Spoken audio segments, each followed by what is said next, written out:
Customer is looking to have their front entryway redone.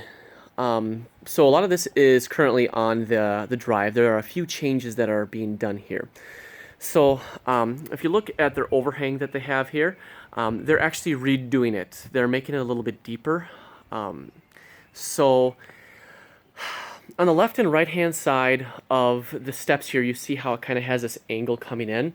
He wants this to be squared off because the new overhang is actually coming straight out, basically from this white piece of trim right here, this white piece of trim. So we're going to come out from that. The piece is going to come out from that.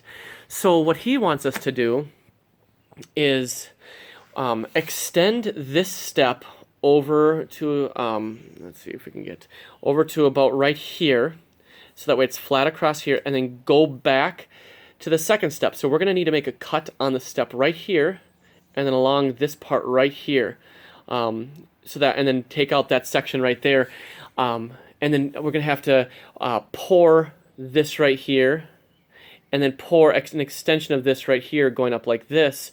So that way it's squared off a bit. He wants it to be square underneath the new portico. So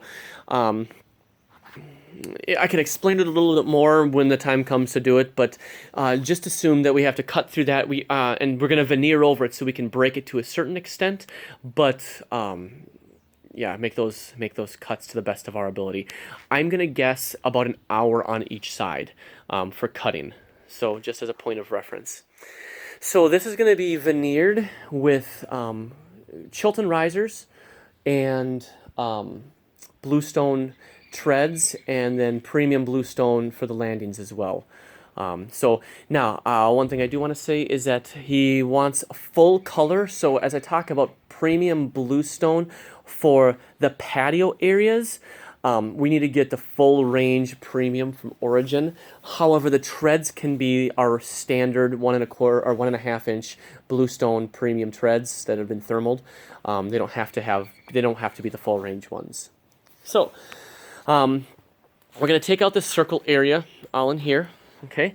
And it's going to be in the bluestone, and he wants to know what the price difference is between dry set and wet set bluestone.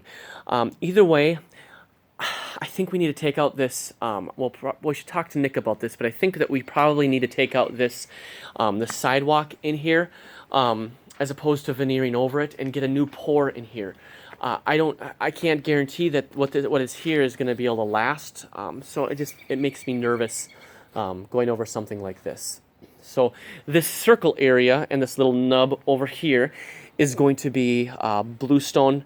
The price difference between wet set and dry set, and also the price difference between thermaled versus our standard. Okay.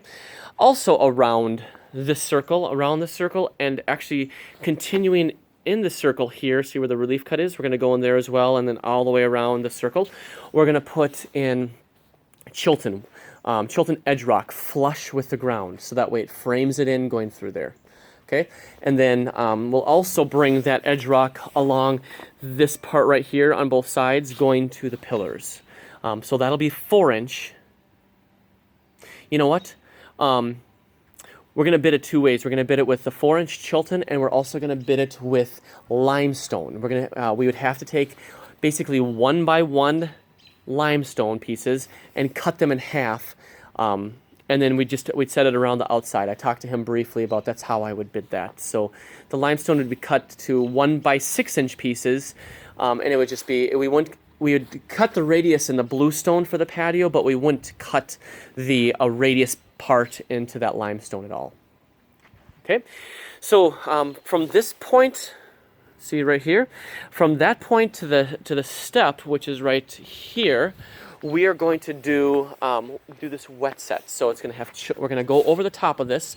We're going to have Chilton riser, and we're going to have bluestone wet set. This is the only way we're bidding this particular piece. But we are going to need to have a relief cut, right here to follow the relief cut that they have, just so that way if it cracks, we can just PL it, because that's where it's made to crack. It's not made to necessarily stay put. So that's what we've got going there. So we're going to do the riser here and veneer over it and go up this way. Then for this walkway, right along here, we're only bidding this as dry set. This is going to be with either our regular bluestone versus thermal bluestone going out to the driveway here. And we're going to bid this with having an edging as well. So in this particular case, we've got 8-inch. We'll use either 8-inch wall stone for the edging that's flush, or we'll use 8-inch, probably 9-inch, because we can cut a 1x18 or something like that in half, and to get the appropriate size to go along here. He's just concerned that in his last place of residence, they had an irregular Chilton walkway, and it was very difficult to shovel. So he wants to know what that limestone is. All right, so now we're coming over here because this is the pillar that Nick had built. His mother backed into it and knocked it kind of off kilter. So he will. There's a couple of pieces to this.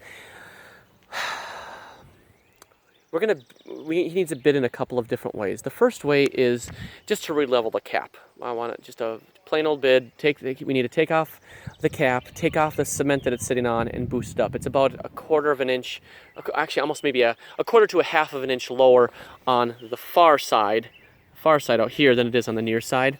So he would have to take off the electrical, but then we would just reset the cap. The second bit is to grind out the mortar in here.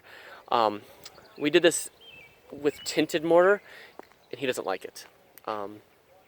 He's not saying that he's definitely going to do that, but he just wants to know what it would cost for us to grind this whole thing out and to regrout it with regular mortar instead. And then also, because he's concerned that it's going to continue to get worse. His mom ran into it, so his dad said, whatever it costs to get this done right, he'll pay for. If he doesn't like the mortar and it's already tipping, I said that we could probably just bid to redo this. We could probably salvage a lot of this stone, so we'd be able to redo it. It would just be the cost of getting the mortar off and making it reusable. Now, just to note, there is an address stone in here, so we'd have to take it apart a little bit gently because we'd have to reuse this address stone in here. And we should be able to reuse the cap, but he wants to know what it would cost to rebuild it. So I think that's everything. Yeah, let me know if you need any more measurements, but I'm assuming that because it's on a PDF and it's on the SketchUp, it should be correct.